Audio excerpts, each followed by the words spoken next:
can identify deepfakes from real information.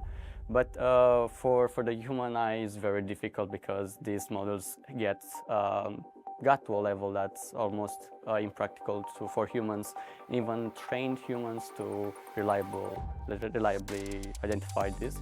It's really bad, and what we're seeing presently is just a minor glimpse of what I believe is going to happen in the future, because all these things have the ability to scale and to go at the same time. So you can do massive attacks with just clicks and very little money to invest in. Basically, you just tell the model what you want and it just creates it.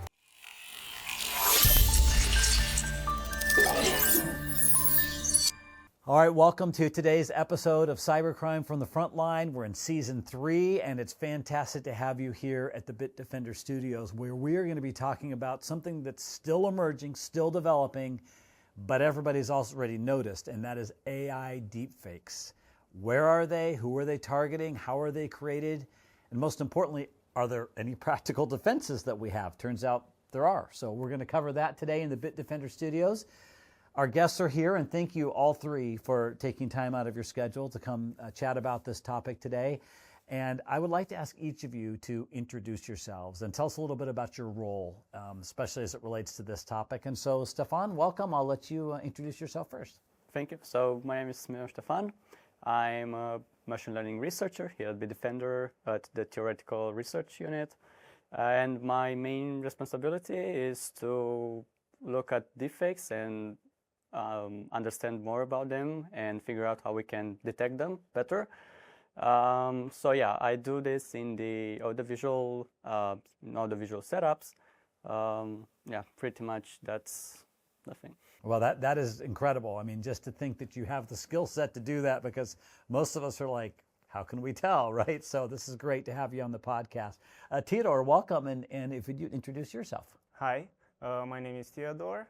I work as a software engineer here at Bitdefender, and for the last year and few months, I've been started working on some deepfakes projects, and the role in the team is to try to bridge the gap between the research part of the deepfakes detections and the more practical one. So that's the job that I was working on. Excellent. Well, it's going to be great to have your expertise on the podcast today as well. And Catalin, welcome back to the podcast. It's good to be here once again. Okay, just a brief intro for the people that did not see the previous episodes. So my name is Catalin Coșoi. I'm the Chief Security Strategist for Bitdefender. I've been with the company for the past 21 years, and since today we're talking about AI. I used AI when I did my PhD thesis and my bachelor's diploma, but that was in the dinosaur era. So things changed a lot from the things I used in research to what's happening today, but these two gentlemen are pretty much top-notch and on the present time, so we will address all your questions. Okay, that's great. Well, thank you, and it's awesome to have all three of you with us. So just so we kind of level set at the beginning, would somebody be willing to kind of talk about what are deepfakes? How are you defining deepfakes when you're using that term? Stefan or Theodore, would one of you kick it off? Yeah, I can start. So deepfakes are actually pretty much every type of media that has been generated by these AI models and methods, or has been partially manipulated from a real source. Basically, these include deepfake images, videos, audios, and even text. So there's this wide range of different types of modalities you can actually have deepfakes. And I think the term of deepfakes comes from deep learning generated fake, which just stems that these deep methods of manipulation are actually deep learning methods. So basically, yeah, AI generates or changes stuff in real content. Yeah, interesting. Theodore, is there anything you wanted to add to that or expand on? That's pretty much it. The main purpose of those deepfakes that we've been seeing in the last few months is to try to deceive perceptions, maybe to try to manipulate the masses. So basically, deepfakes are altered media and trying to come up with another message, maybe, and something like that. So you're talking like altering it, like say what a politician is saying close to election time or something like that. Yep. Okay. I mean, and there could be other things. I've seen the videos, the animal videos now, you don't know what to believe anymore. That's just entertainment, of course, but the cat rescuing the dog out of the, it's like, I'm not sure I'm believing this. Yeah. But there's a more sinister side and serious side that we need to address. How easy are these to make now? What are you seeing about the ease of making these? Because it seems like they're everywhere. They are everywhere. For them, super easy. Because they work on it, exactly. There are a lot of new models and technologies that allow everyone to use them and to create these new media, audio, videos, and it's super easy. You just have to create an account and type your request in natural language. Basically, you just tell the model what you want to get from the model, and it just creates it. And with all the latest advances in the AI world, with just a few samples of my voice, your voice, everyone's voice, you can clone it, and it can be very powerful and easy to use in order to manipulate someone. Interesting. So I've heard, and I don't know if this is true, but maybe one of you can tell me, that like to clone somebody's voice, for example, into a sentence or something, you only need a few seconds of whatever I say, maybe just that last sentence, and then you can take it and make me say whatever I want. Is that accurate? Is this the kind of thing you're seeing? Yes, unfortunately, it is quite accurate. And since it is happening already, and we've seen plenty of cases where this is happening in reality, quite a while ago, there was this sort of scams where people were getting messages from somebody pretending that they're either a loved one, like a son, a daughter, something like that, saying that they had a car accident, they're in the hospital, and they need quickly some money. Usually, that number was not in your agenda, and you can easily call back and say, okay, what's going on? And you realize the person in reality was safe somewhere else. It was a scam. But now what they're doing is that they take the voice of the son, they clone it, and they call you. And surprisingly, spoofing technology, and by spoofing I mean the phone number spoofing, is also quite evolved in 2026. So your son will call you from his number on your phone, and you'll have the exact same voice. And as a father, you're going to send that money. And this is happening right now. Wow, that is incredible. And I mean, you really bring up a good introduction to our next segment about the types of uses for these. So that's one example. Theodore, Stefan, what's another example of how these are being used? Some of the big cases that you're seeing, and seeing this technology basically abused for whoever's scammers, I guess, ends. Mm-hmm. Yeah, I think one, I don't really have a real case scenario, but this deepfakes has been used by politicians and alike for spreading propaganda and changing narratives and spreading misinformation, basically. And this happened in a lot of cases. So I think that's one part in which this technology and this threat is really powerful, changing the narratives in mass, so towards the whole society. That's, I think, it's one of the most dangerous parts. And yeah. And Theodore, are you seeing scams that target organizations, for example? Yep. And what do those look like? So there were some scams using deep fakes at people in higher ranks, like CFOs or CEOs, the type of people that can and have the authority to move money from one account to another. And in these scams, there were deep fakes of CFOs or CEOs' voices, and even the videos were super real, and the message was very urgent, so we need to move that money because otherwise we will gonna lose the contract or something like that. And in that kind of moment, when someone on a higher level asks you to move that money, otherwise something will gonna happen to the company, you're kind of in a hurry to do that. Yeah, you don't ask a lot of questions, and you say, yes, yes, I can do that. yes. Right. And some other areas where the deep fakes are very popular nowadays are in the job interview markets. So there were some cases recently where there were candidates for remote jobs that were using deep fakes on the interviews in order to get the job.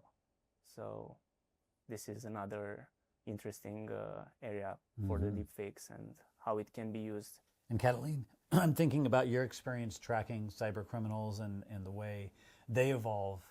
I mean, this is just another tool in their arsenal? Yeah, exactly. It's another tool, a very useful tool in the arsenal. And depending on their technical expertise, it can be quite cheap, like nothing for free, or they have to spend some money to use a tool that is behind a paywall. But if you have a little technical skills, you can actually find the code on GitHub, clone it, you execute it, and then you can do it for free. And you can script it to do it 10,000 times in the same minute, right? So the level at which you can go is super big. As for examples, some other examples in the industry, there has been a case in either China or Hong Kong, I don't remember exactly the country, where, as you were saying, they were instructed to wire money. The funny thing is, well, funny for us, but not funny for them, was the fact that in that particular Zoom meeting where the CFO was being advised to send the money, there were other 20 people working in the company. None of them was real. So they were all AI? deep fakes. They were all deep fakes. He was the only real person in the meeting. And he had no idea. He had no idea because he wired the money. Wow, that is incredible. And another example that's actually blew my mind was because I didn't realize the timing is very important. Like 1 year or 2 years ago, I don't remember the country's name, but they had elections. And as usually, the vote is casted on Sunday. And all the candidates have the ability to do their propaganda or PR or however you want to call it politically until Friday, right? So you're not allowed to do anything related to that during the weekend. So the deep fake that was concerning one of the main candidates, that was receiving money or a bribe or something like that, was released on the internet on Friday evening. So they had no means to go on public TV and say, hey, it's fake, it's fake. Okay, you can do it on your personal Facebook account, but that really doesn't have the same spread as it should be to go on the national TV and say, no, it's not true. And last example, I promise, this is something that I've seen today. Oh, and it involves our CEO. Wow, hot off the presses here, okay. So it's an image circling the Romanian social media, and it's a picture with our CEO shaking hands with the president of the National Bank of Romania. And they're both suggesting invest in this because we believe this is the future. Yeah. Interesting, but it's not real. It's not real, and us that we know, we work from the company, we noticed that they changed the logo, but not completely. And it's quite funny if you look at it. He looks younger, which I think he's happy with the picture. Exactly. But yeah, it's fake. Very interesting. Okay, and let's talk about some of the targets. So Theodore, like who's getting targeted with these? So a lot of the targets are, of course, the CFOs. So the people at the top of the companies that have the authority to wire the money. Yep. So also the politicians. Yeah. So and like Catalina was just talking about. That was a yes. crazy example, but yeah, nothing you can do to Yes, stop that. Okay. the politicians, and I think actually every one of us, through the relatives and the people we love and we care about, this is also another door that the attackers might want to try to Go through. go through. Yes. Yeah. Stefan, Using what do you have deepfakes. to add? Anything to add to that? Yeah, just that everyone is exposed, from child to elderly, so there's no it just, if you have more of what attackers may want, you might be more vulnerable, but basically that's just how it was, well, always was, so yeah. Yeah, absolutely. That makes sense. I want to ask you about our efforts to detect, and when I say our, I mean human efforts at detecting what's real and what's fake. Are we very good at that? Sadly, not really. That's what I thought. That's the problem. That's the problem. And that's why these work, right? I mean, Yeah. because Yeah. we're not very good at that. So what does a detection stack or something that could be useful to detect AI, what would that look like from, and you guys are working on a project like this, so what, in your expertise, what does this look like that could help spot a fake? So more generally, I think, and everybody that does detection relies on deep learning. So just throw fire at fire, learning big models to identify which content is fake, which is real. And these models usually rely on different cues that can be observed in this type of data. More recently, it becomes less observable by the naked eye, but these may include synchronization gaps between audio and visual information, or if you are thinking about some images, there might be some blurring or some patterns, graining that appear in images. There might be inconsistency with regards with geometry or lighting. So there's all this perspective. You can identify deepfakes from real information. But for the human eye, it's very difficult because these models got to a level that's almost impractical for humans, even trained humans, to reliably identify this. Usually that's how we run things. Can give more example, maybe in the audio signal, there may be some crackling, some inconsistencies regarding the volume or tonality, so on. The voice might sound robotic or very consistent with the tone, but this can be repaired by the attackers from one generation to another of the generative models. So there are cues we can leverage today, but they might disappear in a few years. So there's a constant battle between attackers and people that try to detect them. Yeah, it's really interesting. I mean, when I hear you talk about that, it's almost like you're talking about the way, I could picture the way phishing used to be, right? You know, it was in a language that probably somebody wasn't a native speaker of your language. When you get this email and you're like, this doesn't seem legitimate. And then now everyone seems legitimate because you can write it instantly with AI in any language. So you're kind of on that same thing where the challenges continue to ramp up. Yeah, it certainly will. Yeah, interesting. Catalina, what do you think about this threat going into the future?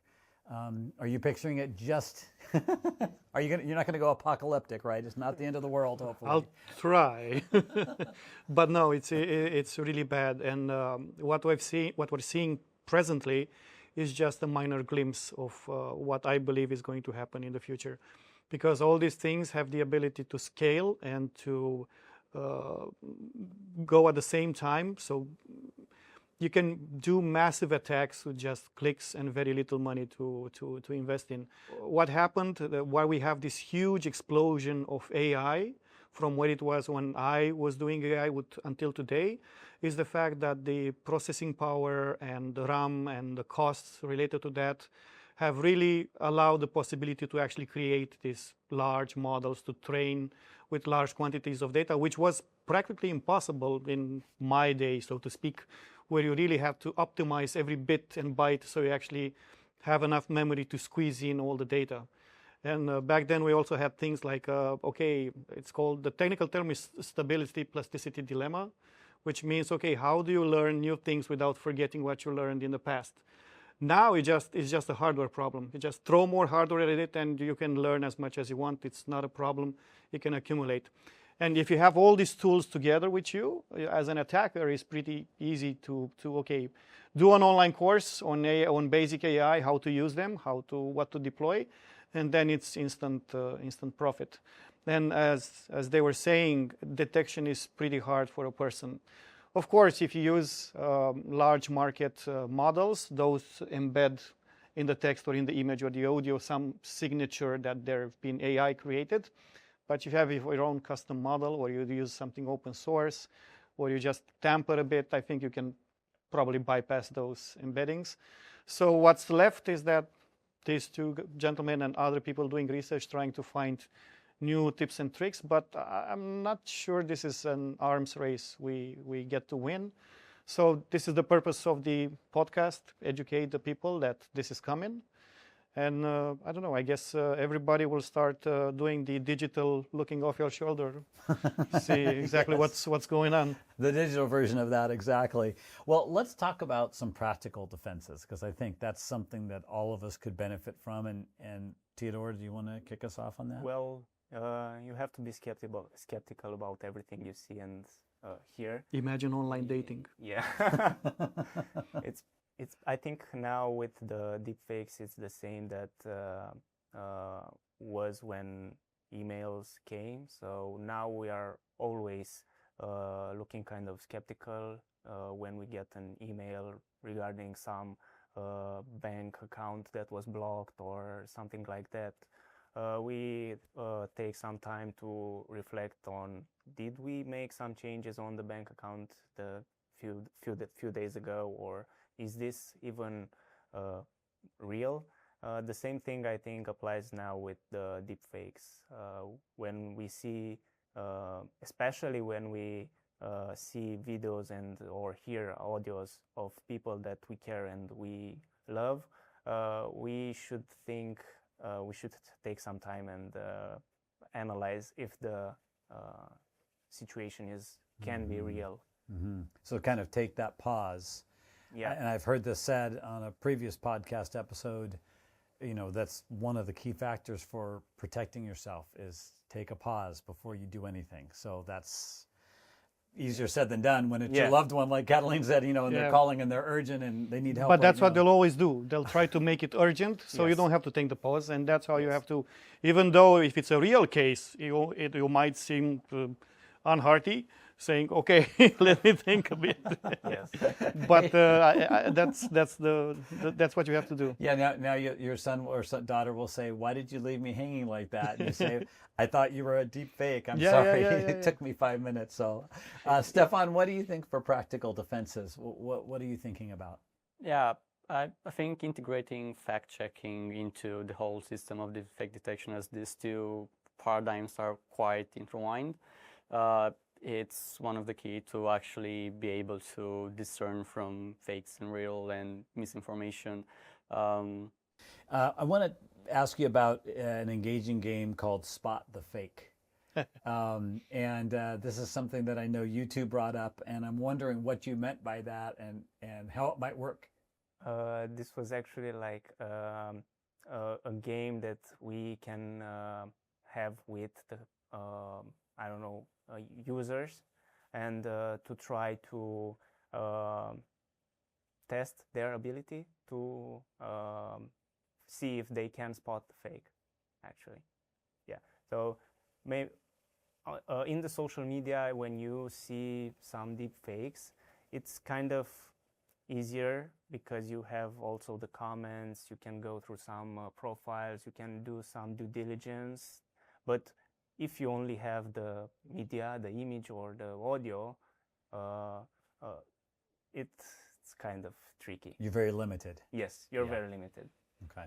There is, however, something on Instagram and TikTok or others as well, where in a funny way they try to educate you to see how an image was manipulated, and they're showing you a picture of somebody, a personality, and then they're circling various parts of the picture and how to spot the fake. But in reality, those have nothing to do with it. You just have to see that he has legs for arms. Right. But you don't see it from the beginning, right? Like, what does he mean? Oh! Now you get it, yeah. Yeah, but the fact that it takes you a bit of time and they distract the attention makes you wonder, okay, but if it was something really targeting me, what if I wouldn't see the legs, right? Exactly. So it's quite tricky. Yeah, very interesting, very interesting. Well, I think this is where we should have some closing comments, some closing thoughts on this topic. And I would like each of you to just leave us with something that you would like to leave the audience with. And Stefan, we'll go to you last, so you have time to think about yours. Catalin, you're closest to me, so you're the first victim. So congratulations. Yeah, I'm not sure I have closing thoughts, because I assume that we will have this discussion next year and probably in 2028, but that will be probably between bots, not humans. We will be replaced by then. We'll have to see if the podcast still will be with humans or not. But what we noticed in the cybersecurity industry is that if something works, it will continue and only to get better. There's no reason for it to stop. For instance, as long as people pay for ransomware, there will be ransomware, right? As long as people fall for spam, spam, 2026 spam. I don't think people know what spam is, like the when, from what term it started, but they are, and people actually still make money out of that. So in the world of AI, and we see that things are booming, and there's a lot of people throwing AI at everything, it's a no-brainer that cybercriminals will use it as well. And not only in deepfakes, but also when it comes to, every time somebody asks me about what do you think about AI and cybersecurity, or at least for the criminal side, I tell them, look, AI breaks the difference between a beginner developer or a beginner scammer and an advanced one. You can easily eliminate that gap and become quite proficient. So we will see more and more of this. We will see how deepfakes will evolve one way or another. I'm not sure this is the exact same term, manipulating your voice as we see it right now. Maybe they'll get even better. Maybe they'll set a large language model, put it a voice that sounds like somebody from here, and you can actually have conversation, and then you have, like, boom, romance scams, investment scams. And as to quote a movie title, everything together all at once, right? So you just stay there and collect the money. So hopefully that prediction doesn't come true. So I hope I wasn't that apocalyptic, but I'm sorry. But definitely to be continued on your comments. Okay, that's great. Theodore. Yeah, well, obviously I think the deepfakes will evolve. I mean, the deepfakes now are way better than the deepfakes 2 years ago, and the deepfake detection model systems now will be worse than the deepfake detection models 3 weeks from now because of this arms race. So I think the most important thing that we can take from this is to be vigilant about what we see in the online, and yeah, be skeptical about everything. Yes, and keep up the good work, because we need your help to keep moving forward on our side of things. Stefan. Yeah, I want to actually enforce what Theodore said about being vigilant, and actually I think educate the vulnerable, so children, elderly, which is quite similar with what happened when internet, early stages of the internet, where you had all this information and cannot really discern from what's real, what's misinformation, and you actually had to, go to your grandpa and tell her that if you see something on the internet, it's not necessarily real. So I think something in this type of action should occur in our generation. Yeah, and take the information that you perceive and see on your phone or laptop not necessarily true, and just dig deeper and find if that's actually close to reality. Yeah, that's fantastic. Great advice and great way to end this episode. So thank you, Stefan, Theodore, Catalin. Appreciate all three of you again sharing your expertise, and thank you for joining us wherever you're watching or listening in the world. On behalf of the entire Bitdefender team, thanks for joining us for this episode of Cybercrime from the Frontline, and we'll see you next time.